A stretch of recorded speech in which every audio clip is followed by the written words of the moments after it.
Haleluya, puji Tuhan. Kembali kita berjumpa dalam pesan gembala.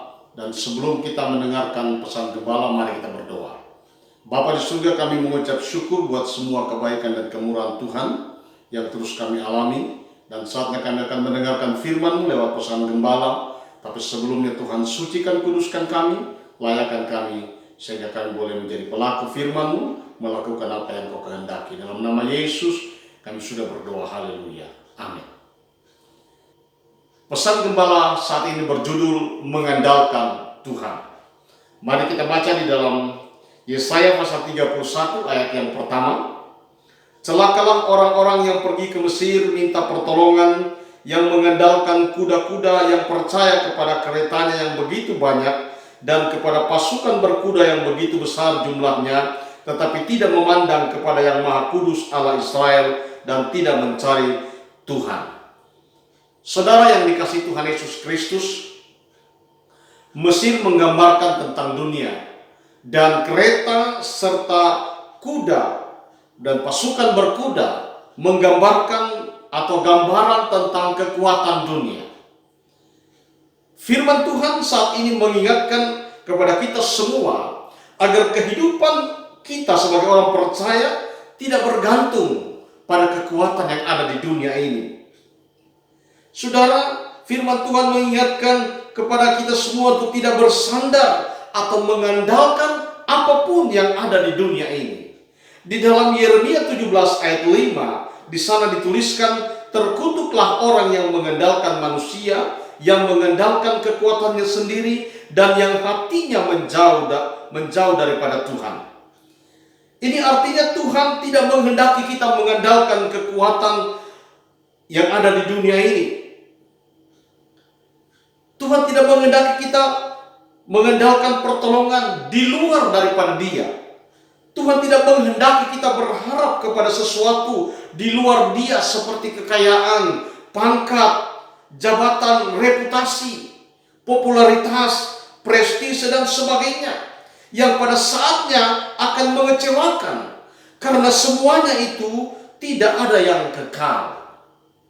Saudara yang dikasihi Tuhan Yesus Kristus, di dalam Yesaya 31 ayat 3 dikatakan, sebab orang Mesir adalah manusia, bukan Allah, dan kuda-kuda mereka adalah makhluk yang lemah, bukan roh yang membantu, dan jatuhlah yang dibantu, dan mereka sekaliannya habis binasa bersama-sama. Saudara yang dikasihi Tuhan Yesus Kristus, kekecewaan tidak akan berhenti sampai di situ ketika kita tidak mendapat sesuatu dari apa yang ada di dunia ini. Ketika kita tidak mendapatkan pertolongan, jalan keluar buat masalah kita. Saudara, kekecewaan tidak sampai di situ, tapi iblis akan mempergunakan kesempatan itu.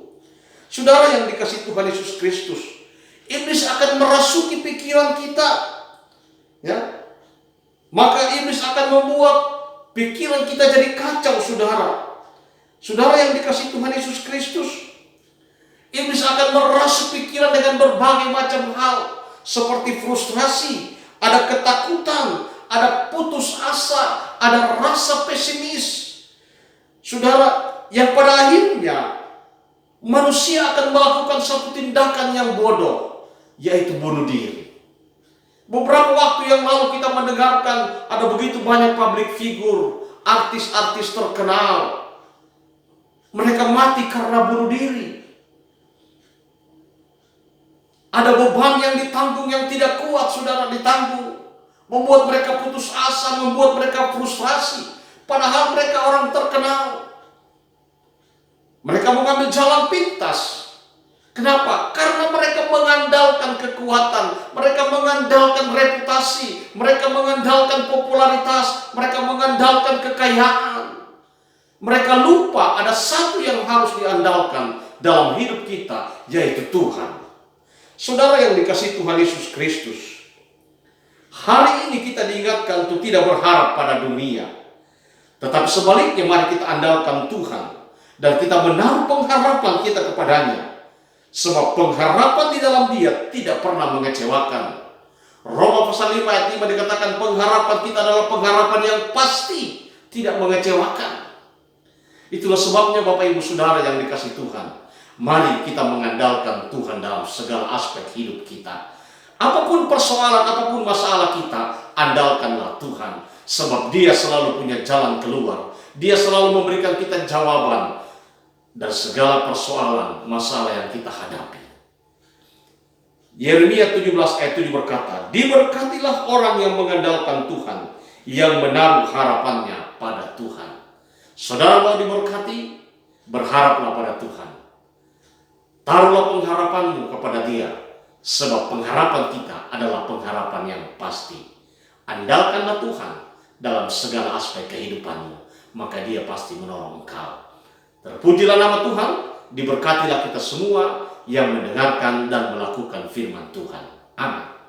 Mari kita berdoa. Bapa di surga, kami bersyukur dan berterima kasih buat kebenaran-Mu saat ini, mengingatkan dan mengejarkan kepada kami untuk kami menaruh pengharapan hanya kepada Tuhan, mengandalkan Tuhan dalam segala aspek hidup kami. Tolong kami Tuhan, mampukan kami untuk melakukan semuanya itu. Dan kami percaya Engkau sudah memulihkan kami, Engkau sudah mengajarkan kami hal yang baru dalam hidup kami. Di dalam nama Tuhan Yesus Kristus, kami sudah berdoa mengucap syukur. Haleluya. Amin. Bapak Ibu Saudara yang dikasihi Tuhan, kalau Bapak Ibu Saudara diberkati lewat pesan gembala kali ini, bagikanlah juga kepada orang lain, kepada teman, keluarga, supaya mereka juga diberkati dan dipulihkan oleh Tuhan. Dan kalau ada masalah, ada persoalan yang ingin didoakan, di halaman atau di fanpage Facebook kami, GPD El Shaddai Cempaka Bandung, ada tombol WhatsApp. Gunakanlah tombol itu untuk menghubungi kami, dan kita akan bersama-sama berdoa buat persoalan Bapak Ibu yang sedang dihadapi. Tuhan Yesus memberkati.